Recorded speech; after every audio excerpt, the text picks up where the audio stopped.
డబ్బులు వచ్చిన ఒక వారం లోపలే నేను కార్మిక నాయకులను కలిసినప్పుడు అప్పుడే వాళ్ళ మాటలు నాకు కొంచెం తేడా కనపడింది.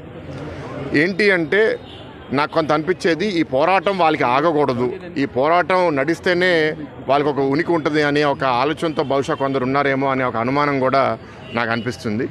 ఎందుకంటే స్టీల్ ప్లాంట్ బాగుంటే మాకు అసలు ఇష్యూస్ ఏమీ మేము చేయలేము, మేము లబ్ధి పొందలేమని కొందరు ఆలోచిస్తున్నారేమో. కొందరు నన్ను వచ్చి కలిసేటప్పుడు కూడా నేను వాళ్ళకి చెప్పేవాడిని, మీరు వచ్చి కలిసి నాతో బాగా మాట్లాడుతున్నారు, బయటికి వెళ్ళి మళ్ళీ నన్నే తిడుతున్నారు, అట్లాంటి వాళ్ళైతే మీరు నా దగ్గర రామాకండి, మీరు ఇతర రాజకీయ నాయకుల దగ్గరికి మీరు వెళ్ళుంటారు, కానీ నేను అట్లాంటి రాజకీయ నాయకుడిని కాదు, నేను మీ మొహం మీద ఏం మాడతాను, మీ వెనకాల కూడా మీ గురించి అదే మాడతాను, నాకేమి ఇక్కడ ఏమి ఆల్టర్నేటివ్ ఎజెండా లేదు అని కూడా వాళ్ళకి చెప్తాను. కదా నా దగ్గర రావడం కూడా ఇప్పుడు మానేశారు. ఎందుకంటే నేను వాళ్ళు చెప్పే ఆ మాటలు నా దగ్గరికి వచ్చి ఒక మాట మాట్లాడి బయటికి వెళ్ళి ఇట్లా అన్నారని దాన్ని వక్రీకరించడం అనేది నేను కూడా ఎంకరేజ్ చేయట్లేదు. విశాఖ ఉక్కు కర్మాగారం సమస్య పరిష్కారం అయిపోయినట్టే విశాఖపట్నం ఎంపీ శ్రీభారత్ గారు చెబుతుండడం చూస్తే ఆశ్చర్యం అనిపిస్తుంది.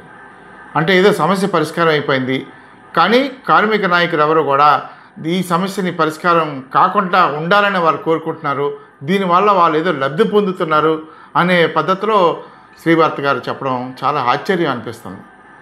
ఎందుకంటే కేంద్ర ప్రభుత్వం చేసిన సహాయం 11,440 కోట్ల రూపాయలు అని వారు చెప్పారు. ఇది నిజమనుకుంటే అందరూ పొరపాటు పడినట్టే. విశాఖపట్నం స్టీల్ ప్లాంట్కి ఈవేళ ఇచ్చిన 11,440 కోట్లలో 9,600 కోట్ల వరకు ఇంతవరకు రిలీజ్ చేశారు. అయితే ఇందులో దాదాపు 6,000 కోట్ల పైగా బ్యాంకు రుణాలను తీర్చడానికే ఉపయోగించారు. అంతేకాకుండా కాంట్రాక్టర్లకు ఉన్న బకాయిలు, అంటే కాంట్రాక్టర్లకు ఉన్న బకాయిలు రేపొద్దున కొనుక్కునే వాళ్ళు ఎవరైనా ఉంటే మీరు బకాయిలు లేకుండా మాకు చూపించండి అని చెప్తారు కనుక ఆ కాంట్రాక్టర్లకు ఉన్న బకాయిలను తీర్చడానికి కూడా కొంత సొమ్ముని వినియోగించారు. అలాగే 500 కోట్ల రూపాయలని వీఆర్ఎస్ కోసం వినియోగించారు. ఇది కాకుండా జిఎస్టీ చెల్లింపులు, అంటే కేంద్ర ప్రభుత్వానికే మళ్ళీ తిరిగి చెల్లించే బాకీ అనమాట, అంటే జిఎస్టీ చెల్లించారు. అలాగే పిఎఫ్ బాకీలు కూడా తీర్చుకున్నారు. ఇలాగా కేంద్ర ప్రభుత్వానికి రావాల్సిన బాకీలు తీర్చుకున్నారు, కాంట్రాక్టర్కి ఇవ్వాల్సిన బాకీలు తీర్చుకున్నారు, ఇంకా జాతీయ బ్యాంకులకి ఇవ్వాల్సిన బ్యాంకు రుణాలకి తీర్చుకున్నారు. అంతేగాని ఇందులో ఏ ఒక్క రూపాయి కూడా ముడి సరుకుకి మాత్రం ఉపయోగించలేదు. అంటే ప్లాంట్ మరింత సమర్థవంతంగా పనిచేయడానికి వీలుగా ఇందులో ఒక్క రూపాయిని కూడా వినియోగించలేదు.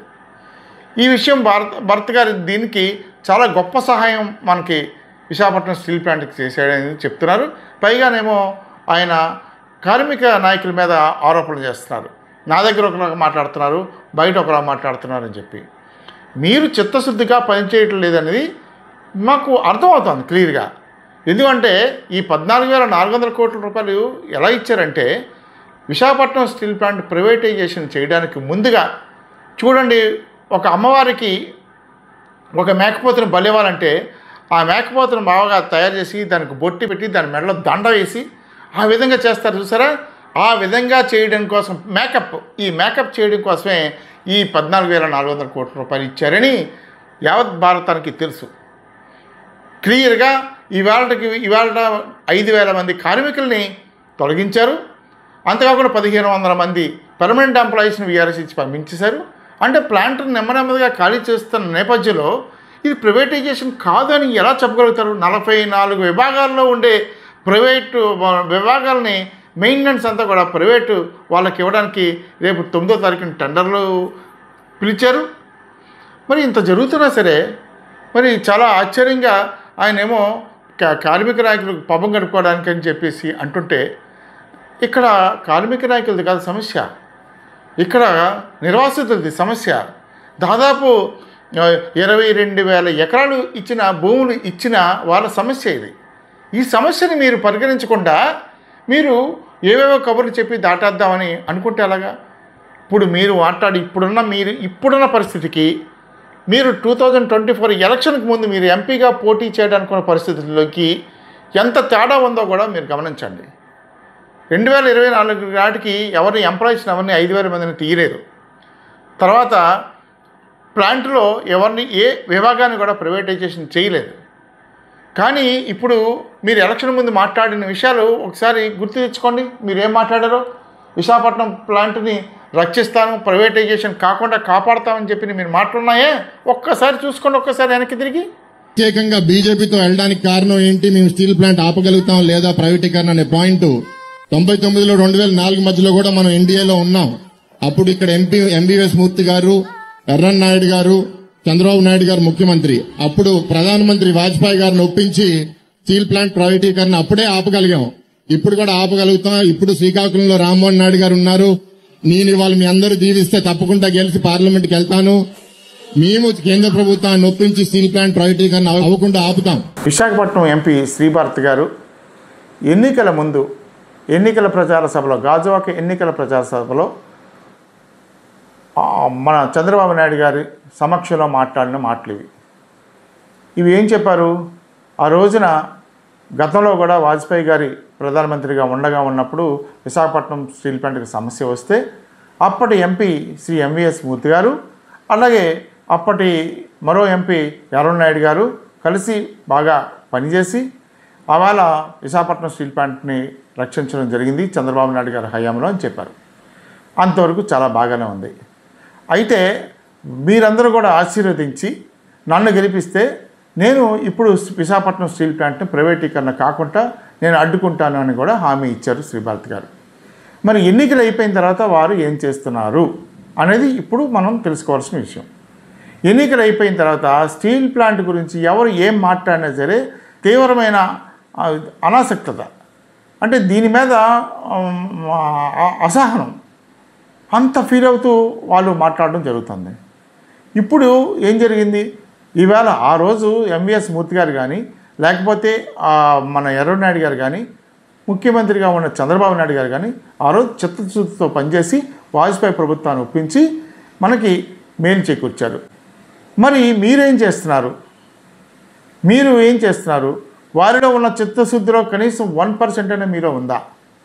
అవాళ ఎర్రన్ నాయుడు గారిలో ఉన్న చిత్తశుద్ధి కానీ, ఎంవీఎస్ మూర్తి గారిలో ఉన్న చిత్తశుద్ధి కానీ మీలో ఇప్పుడు కనబడుతుందా? మీరిద్దరూ కలిసి వెళ్ళి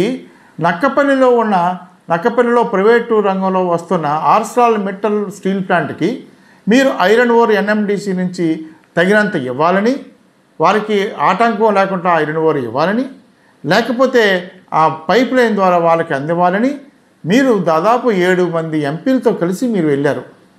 కనీసం ఆ 7 మంది ఎంపీలతో ఎప్పుడైనా సరే విశాఖపట్నం స్టీల్ ప్లాంట్ గురించి మాట్లాడి కేంద్ర ఉక్కు శాఖ మంత్రి దగ్గరికి మీరు ఎప్పుడైనా వెళ్ళారా?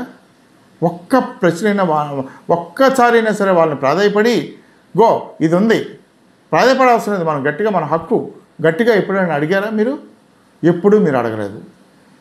మీలో చిత్తశుద్ధి లేనప్పుడు, మీరే చిత్తశుద్ధి లేకుండా మీరు ఇవాళ మేము అది చేసాం, మీరు ఎంతసేపు చెప్పినా సరే 14,440 కోట్లు మేము తీసుకొచ్చాం, మాకు అందువల్ల ప్రైవేటైజేషన్ ఆగిపోతుందనే మీరు చెప్తున్నారు తప్ప, ఈవేళ 2021 జనవరి 27వ తారీఖున విశాఖపట్నం స్టీల్ ప్లాంట్లో ఉండే పెట్టుబడుల్ని 100% ప్రైవేటైజ్ చేస్తున్నాం, డిజిన్వెస్ట్మెంట్ చేస్తున్నాం అని చెప్పి కేంద్ర మంత్రివర్గంలోని ఎకనామిక్ అఫైర్స్ మంత్రివర్గ కమిటీ అవాళ తీర్మానం చేసింది.